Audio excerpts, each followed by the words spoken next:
दोस्तों, इस वीडियो के अंदर हम डिस्कस करेंगे कि फ़ैक्ट्स क्या होते हैं, फ़ैक्ट्स इन इशू क्या होता है और रिलेवेंट फ़ैक्ट्स क्या होते हैं। ये बहुत ही अहम वीडियो है, इसको आपने लाज़मी देखना है। इस वीडियो के बाद आपको फ़ैक्ट्स इन इशू और रिलेवेंट फ़ैक्ट्स में फ़र्क भी समझ आ जाएगा और आपका जो कॉन्सेप्ट है वो क्लियर हो जाएगा। तो सबसे पहले देखते हैं फ़ैक्ट क्या होता है। यार, फ़ैक्ट्स या फ़ैक्ट किसी भी केस के अंदर वो चीज़ जिसके ऊपर पूरा का पूरा केस जो है ना वो डिपेंड करता है, हम उसको बोलते हैं फैक्ट। या सिंपली ये कहें कि किसी मुकदमे में जो कुछ होता है, जो कुछ हो रहा है, उसको हम फैक्ट बोलते हैं।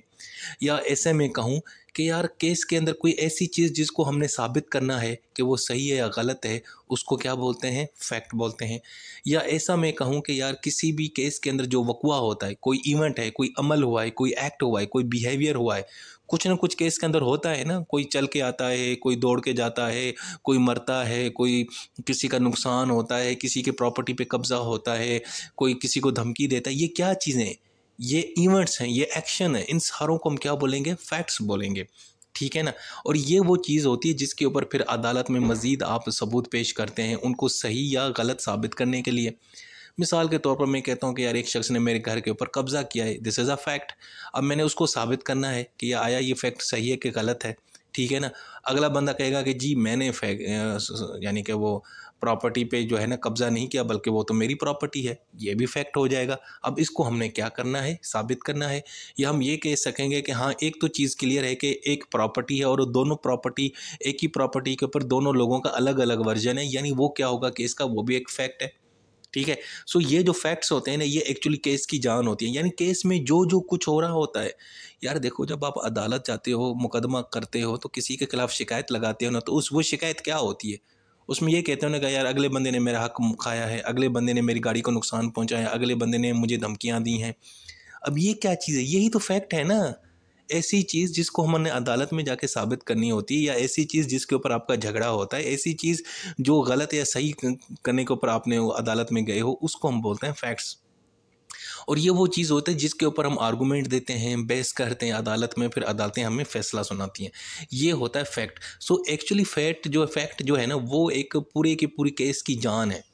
अगर केस के जो फैक्ट्स हैं ना, उसी के ऊपर सारा का सारा अदालती निज़ाम भी हमारा खड़ा होता है, उसी पे ही हमारा अदालती निज़ाम फैसले देता है सारा कुछ। अब हम इसका मज़ीद अगर डेफिनेशन देखें टेक्निकल, तो ये है: एनीथिंग, स्टेट ऑफ थिंग और relation of things capable of being perceived by the senses. ऐसी कोई चीज़ या उससे हुई जुड़ी चीज़ें जिनको हम परसीव कर सकें अपने सेंसेस से, उनको हम देख सकें, सुन सकें, महसूस कर सकें। ऐसी चीज़ जो आपके सेंसेस उसको कबूल करते हैं, उसको एक्सपीरियंस करें। ठीक है ना? आप सुनते हैं, आपने सुना एक बंदा दूसरे को गाली दे रहा है, दिस इज़ अ फैक्ट। आपने देखा एक बंदा दूसरे बंदे को मारा है, दिस इज़ अ फैक्ट। ठीक है ना? आपने जो है ना आपने गर्मी महसूस की, आपने सर्दी महसूस की, ये भी फैक्ट है।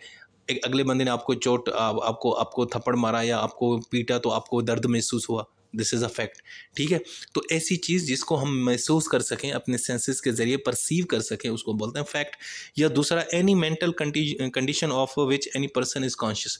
या दूसरा कि आपकी कोई मेंटल कंडीशन जो नज़र नहीं आ रही होती, यानी कि आपका आपका आपका मोटिव, आपकी इंटेंशन, फ्रॉड करना, विजडम, नॉलेज, ठीक है ना? ये चीज़ें, ये भी फैक्ट हैं।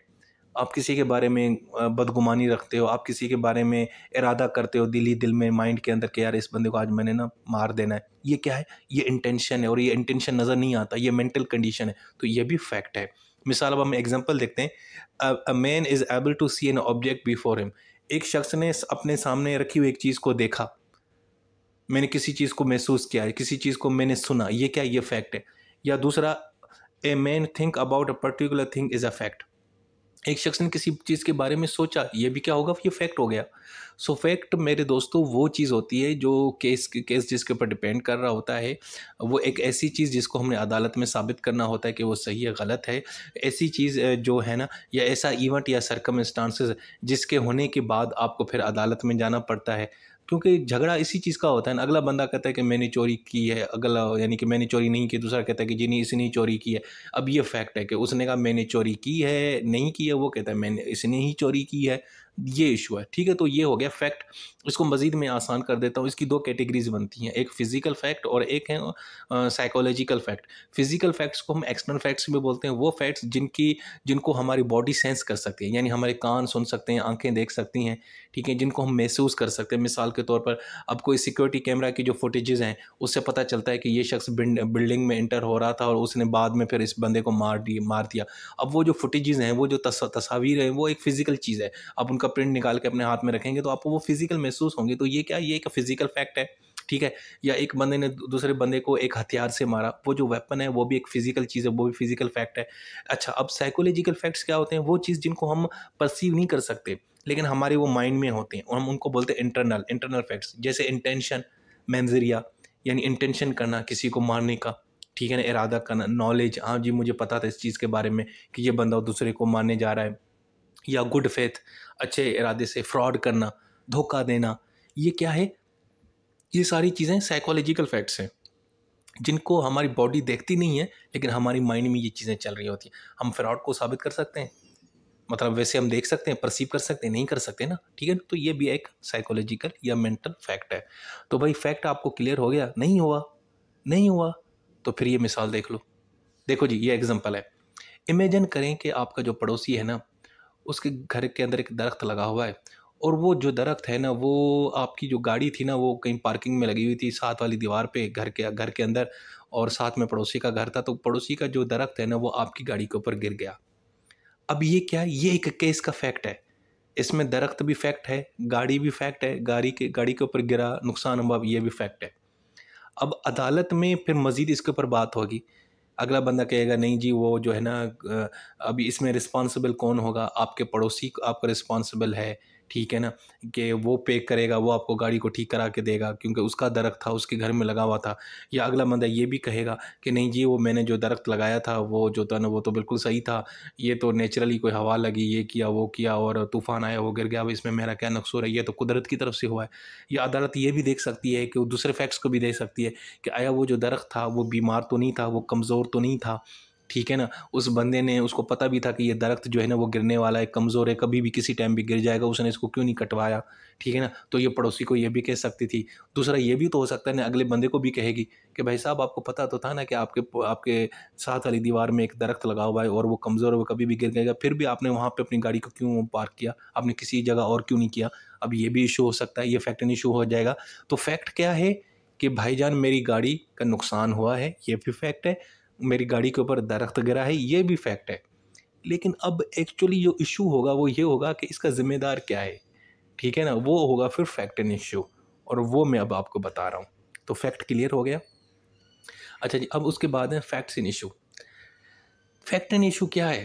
पहले मैंने फैक्ट्स बताए कि इसमें ये फैक्ट है, ये फैक्ट है, गाड़ी है, दरख्त है, नुकसान है, एक पड़ोसी है, मेरा घर है, उसका घर है, these are the facts.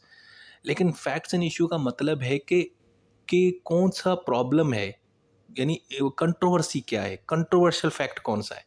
Controversial ये है कि यार उस दरख्त जो गिरा है मेरी गाड़ी के ऊपर, जो नुकसान हुआ है, उसका ज़िम्मेदार कौन है। वो अगला बंदा कहेगा, मैं कहूँगा कि यार ये पड़ोसी ज़िम्मेदार है, पड़ोसी कहेगा नहीं भी मैं नहीं ज़िम्मेदार, ये तो बाय नेचर हुआ है कुदरत की तरफ से, ये तो तुम्हारी नेग्लिजेंस है, तुम्हें मैंने बताया भी था कि भाई मेरा जो कमज़ोर दरख्त है ये कभी भी गिर जाएगा, इसको तुम यहाँ पे गाड़ी खड़ी मत करो। अब ये इशू है और इसी के ऊपर आप अदालत में जाते हैं फिर, यानी एक ऐसा फैक्ट जिसके ऊपर फटा पड़ जाए। मिसाल के तौर पर एक शख्स कहता है कि भाई अयाज़ ने चोरी किया, मैं कहता हूँ भाई मैंने नहीं चोरी की, मैंने तो पैसे लेके ये चीज़ खरीदी है। अब वो फैक्ट है, एक मेरा फैक्ट, और इन दोनों के फैक्ट के अंदर एक इशू है, ये वाला इशू फैक्ट है। वो कहता है कि नहीं अयाज़ ने चोरी की है, ये उसका फैक्ट है, ठीक है। मेरा फैक्ट ये है कि भाई मैंने चोरी नहीं की, मैंने ख़रीदारी की है। तो अब हम दोनों के अलग अलग वर्जन है और इसी के ऊपर इशू है, इसी के ऊपर कंट्रोवर्सी है। यानी ये है डिस्प्यूटेड फैक्ट, ऐसा फैक्ट जिसके दो वर्जन हो।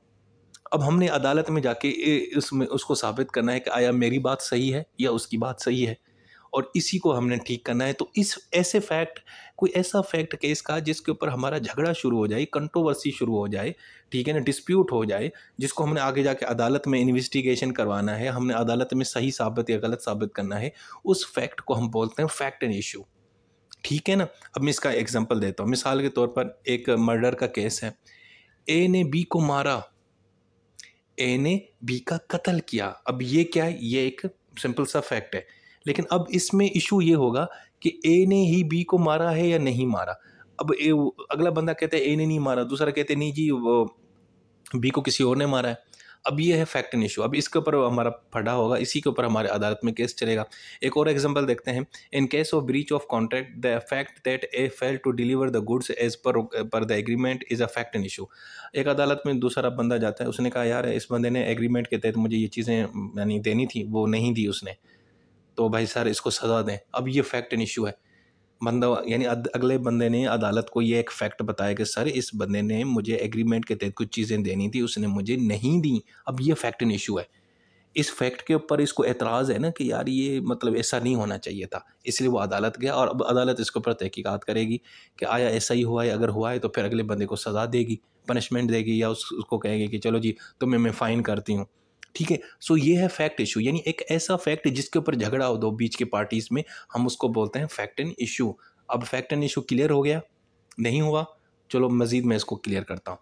अच्छा, जो फैक्ट्स एंड इशू है ना, नाम से पता चल रहा है फैक्ट एंड इशू, ठीक है ना, ऐसा फैक्ट जिसके ऊपर इशू क्रिएट हो जाए। ये मटेरियल फैक्ट्स भी है, इनको हम ऑपरेटिव फैक्ट्स भी कहते हैं। और ये वो एक चीज़ होती है जिससे डायरेक्ट ना दोनों पार्टीज़ की ना राइट्स और ऑब्लिगेशंस के ऊपर बात करता है।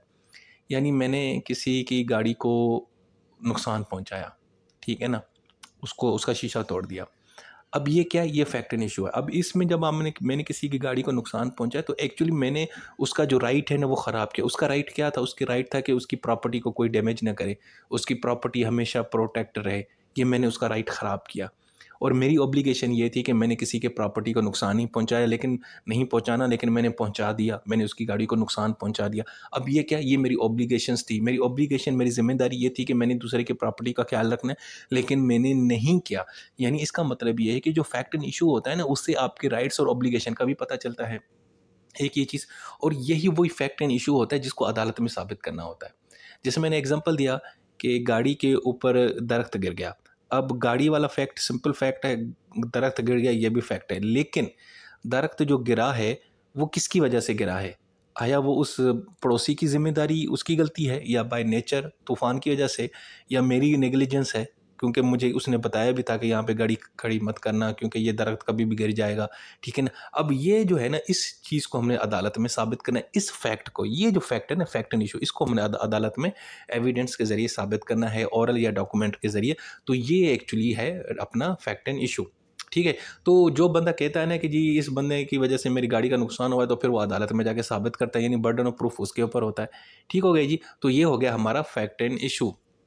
अच्छा जी, अब हम देखेंगे व्हाट आर रिलेवेंट फैक्ट्स। भाई जो फैक्ट एंड इशू है ना, वो क्या है? वो है यानी एक्चुअल वो चीज़ जिसके ऊपर फटा है, जिसके ऊपर इशू है, जिसके ऊपर कंट्रोवर्सी है, जिसकी वजह से आप अदालत में गए हो। अब उस फैक्ट को, यानी फैक्ट एंड इशू को हमने साबित करने के लिए हम दूसरे फैक्ट्स का सहारा लेते हैं। दूसरे फैक्ट्स का सहारा लेते हैं जो उसके साथ कनेक्टेड हैं, और उन्हीं को बोलते हैं रिलेवेंट फैक्ट्स। नाम से पता चल रहा है, रिलेवेंट फैक्ट्स वो होते हैं जो फैक्ट एंड इशू को सपोर्ट करते हैं या उसको कमज़ोर करेंगे। ठीक है, मिसाल के तौर पर वो फैक्ट्स जो आपकी केस का या पार्टी का जो केस है ना उसको या कमज़ोर करेंगे या उसको सपोर्ट करेंगे। ठीक है, एक ए ने बी को मारा, ये फैक्ट एंड इशू है, ठीक है। लेकिन मैंने यार 1-2 दिन पहले ए को सुनते हुए भी कहा था, मैंने सुना था कि वो किसी को कह रहा था कि मैंने बी को आज मार देना है, मैंने पूरी तैयारी की है, मैंने वेपन भी ख़रीदा है, ये किया वो किया। अब ये भी एक फैक्ट है, लेकिन ये रिलेवेंट फैक्ट है। अब ये जो फैक्ट है ना, मेरे केस को क्या कर रहा है, मजबूत कर रहा है कि ए ने बी को मारा, ये तो फैक्ट है।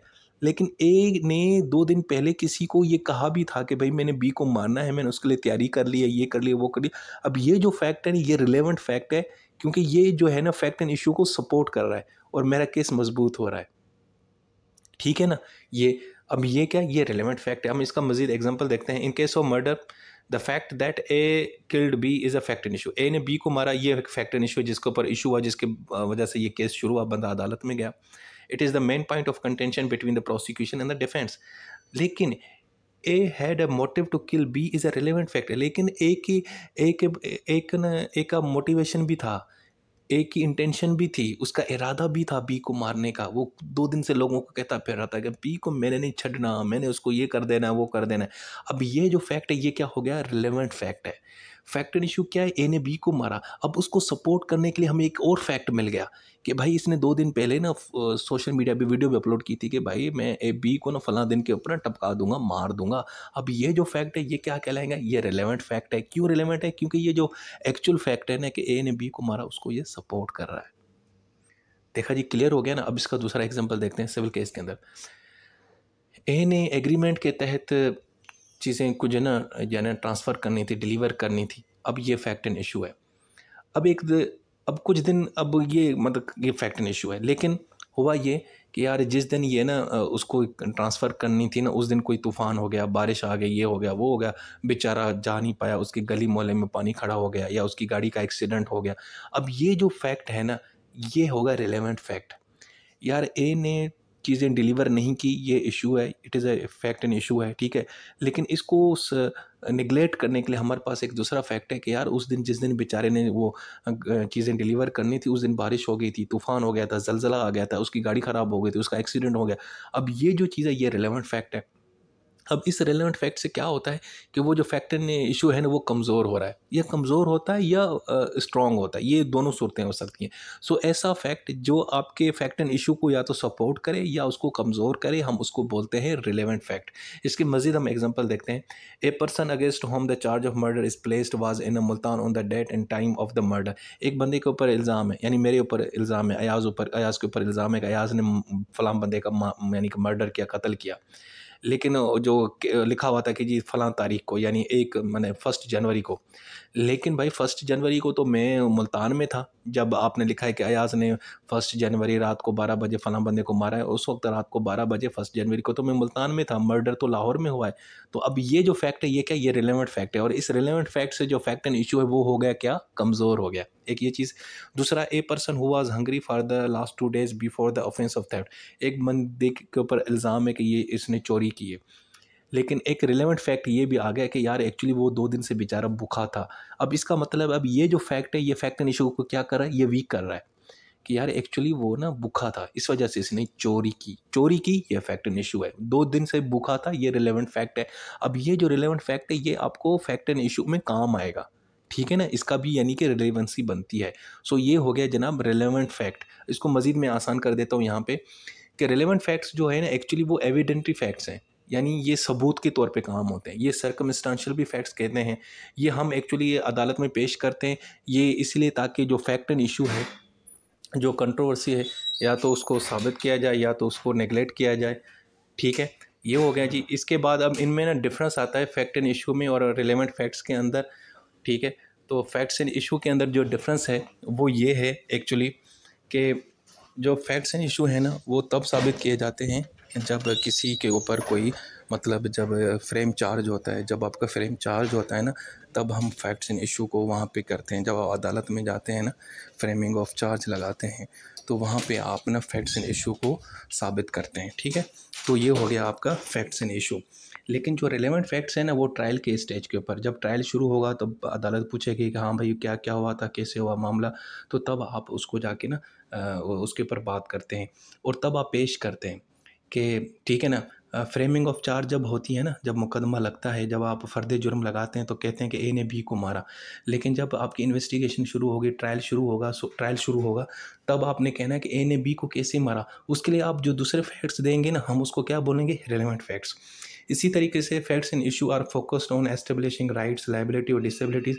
जो आपके मेन फैक्ट एंड इशू है ना, वो आपके राइट बताते हैं कि आपने फ़लाँ का राइट मुतासर तो नहीं किया, आपकी लाइबिलिटीज़ के बारे में बताते हैं, आपकी क्या ज़िम्मेदारी है। यानी एक्चुअली जब कोई केस होता है ना, उसके अंदर जो फैक्ट एंड इशू होता है, जो प्रॉब्लम होता है, उस प्रॉब्लम की वजह से आपने या तो किसी का हक़ खाया होता है या किसी ने आपका हक़ खाया होता है, या आपने अपनी रिस्पॉन्सिबिलिटी पूरी की होती है या नहीं की होती, तभी जाके कोई यानी कि फड्डा होता है, कोई इशू होती है, कोई कंट्रोवर्सी होती है, ठीक है। जो रिलेवेंट फैक्ट्स हैं ना, वो ये साबित करेंगे कि आया ये राइट और ये जो लाइबिलिटीज़ हैं ये मतलब एग्जिस्ट करती हैं कि भी नहीं करती, ठीक है, यानी उसको सपोर्ट करती हैं।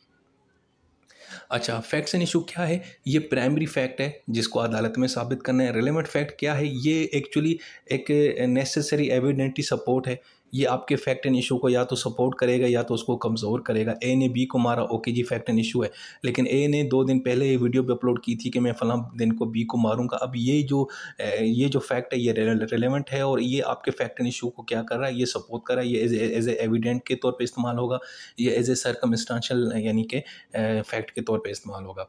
अच्छा, फैक्ट एंड इशू क्या है? ये की डिस्प्यूटेड फैक्ट्स हैं, ये वो फैक्ट्स होते हैं जिनके ऊपर फड्डा है, जिनके ऊपर दोनों पार्टीज के बीच में झगड़ा है। जबकि जो रिलेवेंट फैक्ट्स हैं वो एज ए एविडेंटरी फैक्ट्स हैं, यानी सबूत के तौर पे ये फैक्ट्स हमें इस्तेमाल करते हैं और हम ये अदालत में पेश करते हैं। सो दोस्तों, ये थी हमारी वीडियो। इस वीडियो के अंदर एक्चुअली मैंने सिर्फ और सिर्फ फैक्ट्स और फैक्ट एंड इशू और रिलेवेंट फैक्ट इसके ऊपर फोकस किया है। मैं कह रहा हूँ कि पहले आपका ना इनका जो सिंपल कॉन्सेप्ट है वो क्लियर हो जाए, उसके बाद फिर इसके ऊपर हम एक मज़ीद और वीडियो बनाएंगे जिसके अंदर हम रेलिवेंसी ऑफ फैक्ट्स वगैरह के ऊपर बात करेंगे।